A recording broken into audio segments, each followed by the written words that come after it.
سبحان الله. السلام عليكم ورحمة الله وبركاته. الحمد لله والصلاة والسلام على رسول الله. أما بعد. குழந்தைகளை தத்தெடுப்பது இஸ்லாத்தில் அனுமதிக்கப்பட்டிருக்கிறதா என்று கேட்கப்பட்டிருக்கிறது. இந்த கேள்வியை பொறுத்தவரையில் குழந்தைகளை தத்தெடுப்பது இஸ்லாத்தில் தடை செய்யப்பட்ட ஒரு பெரும் பாவமாகும் என்பதை நாம் புரிந்து கொள்ள வேண்டும்.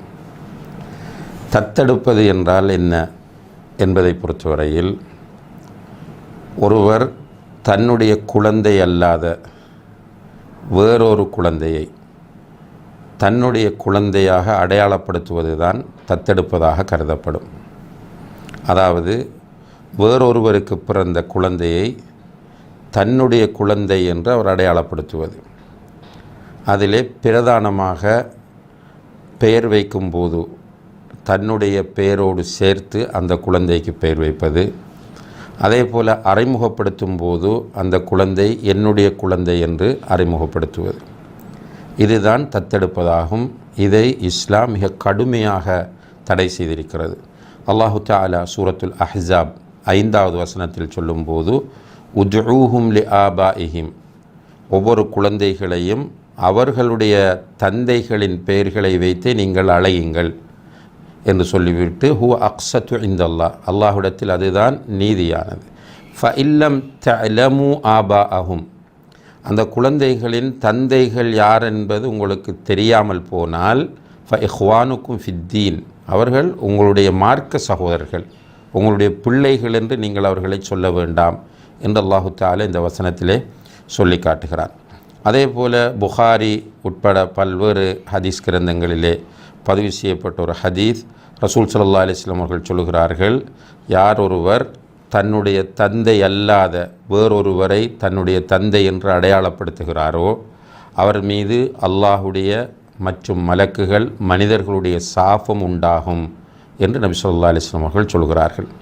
ஒருவர் தன்னுடைய தந்தை அல்லாத வேறொருவரை தன்னுடைய தந்தை என்று உறுதிப்படுத்தினால் அல்லது அடையாளப்படுத்தினால் அவர் மீது அல்லாஹுடைய சாபம் கிடைக்கும், மலக்குகளுடைய சாபம் கிடைக்கும், மனிதர்கள் அனைவருடைய சாபமும் உண்டாகும் என்று அல்லாஹுடைய தூதர் ஸல்லல்லாஹு அலைஹி வஸல்லம் அவர்கள் சொல்கிறார்கள். அதே போல் புகாரி முஸ்லிமிலே பதிவு செய்யப்பட்ட ஒரு ஹதீஸிலே அல்லாஹுடைய தூதர் சொல்கிறார்கள், லைஸ மின் ரஜுலின் இத்தஆ லிகைரி அபீஹி வஹுவ யஅலமுஹு இல்லா கஃபர், ஒருவர் அறிந்து கொண்டே தன்னுடைய தந்தை அல்லாத வேறொருவரை தன்னுடைய தந்தை என்று வாதிட்டால் அவர் இஸ்லாத்தை விட்டு வெளியே போய்விடுகிறார், அவர் குஃப்ரை செய்கிறார் என்று நபி ஸல்லல்லாஹு அலைஹி வஸல்லம் அவர்கள் சொன்னார்கள். எனவே இந்த தபன்னி என்று சொல்லக்கூடிய தத்தெடுப்பது என்ற இந்த அர்த்தத்தில் வரக்கூடிய தத்தெடுப்பது இஸ்லாத்தில் மிக கடுமையாக தடை செய்யப்பட்ட ஒரு பாவமாகும் என்பதை நாம் புரிந்து கொள்ள வேண்டும். அதே நேரத்தில் குழந்தைகளை எடுத்து வளர்ப்பது, அவர்களை பராமரிப்பது தடை செய்யப்பட்டிருக்கிறதா என்றால் இல்லை, அது அனுமதிக்கப்பட்டிருக்கிறது. ஒரு குழந்தை தாயும் இல்லாமல் தந்தையும் இல்லாமல் கைவிடப்பட்டிருக்கிறது என்றால் அந்த குழந்தையை எடுத்து வளர்ப்பது மார்க்கத்தில் ஆர்வமூட்டப்பட்டிருக்கிறது. அதே போல் தந்தை இல்லாமல் ஒரு குழந்தை அனாதையாக இருக்கிறது என்றால் அந்த குழந்தையை பராமரிப்பதையும் இஸ்லாம் நமக்கு ஆர்வமூட்டுகிறது. சில நேரங்களில் மருத்துவமனைகளில் அல்லது குப்பை தொட்டிகளில் அல்லாஹ் பாதுகாக்க வேண்டும். அதே போல் சில அனாதை இல்லங்களில் குழந்தைகள் கைவிடப்பட்ட நிலையில் இருப்பார்கள். அந்த குழந்தைகளை நாம் எடுத்து வளர்ப்பதாக இருந்தால் மார்க்கத்தில் அது ஆர்வமூட்டப்பட்ட ஒரு நல்ல விஷயமாகும். இதிலே மார்க்கத்தில் எந்த தடையும் கிடையாது. ஆனால் அப்படி குழந்தைகளை வளர்க்கும் போது அவர்களை அந்நிய குழந்தைகளாகவே தான் நம்ம வளர்க்க வேண்டும்.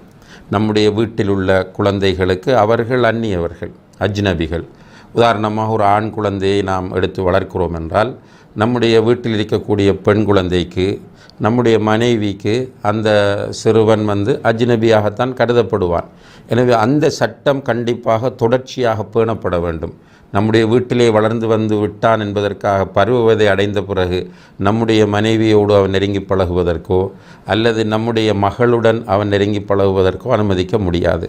அந்த ஷரியாவின் எல்லைகளை பேணிய நிலையில் அந்த குழந்தைகளை வீட்டில் வைத்து வளர்ப்பதிலே தடை எதுவும் கிடையாது. அதே போல் அந்த பிள்ளைகளுக்கு நம்முடைய சொத்திலிருந்து பங்கு கிடையாது என்பதிலும் நாம் தெளிவாக இருக்க வேண்டும். நாம் மௌத்தானால் அந்த பிள்ளைகளுக்கு நம்முடைய சொத்திலிருந்து பங்கு கிடையாது. நம்ம வசியச் செய்வதாக இருந்தால் 1/3 குறைந்த ஒரு பகுதியை வசியச் செய்யலாம். ஆனால் சொத்து பங்கீடு என்று என்று வரக்கூடிய அதிலிருந்து அவருக்கு எந்த பங்கும் கிடைக்காது என்பதையும் நாம் புரிந்து கொள்ள வேண்டும்.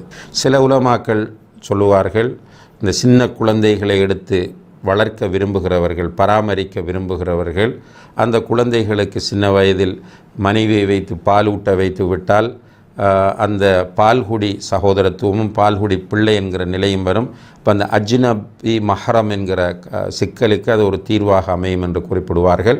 எனவே அதையும் கவனத்தில் நாம் கொள்ளலாம்.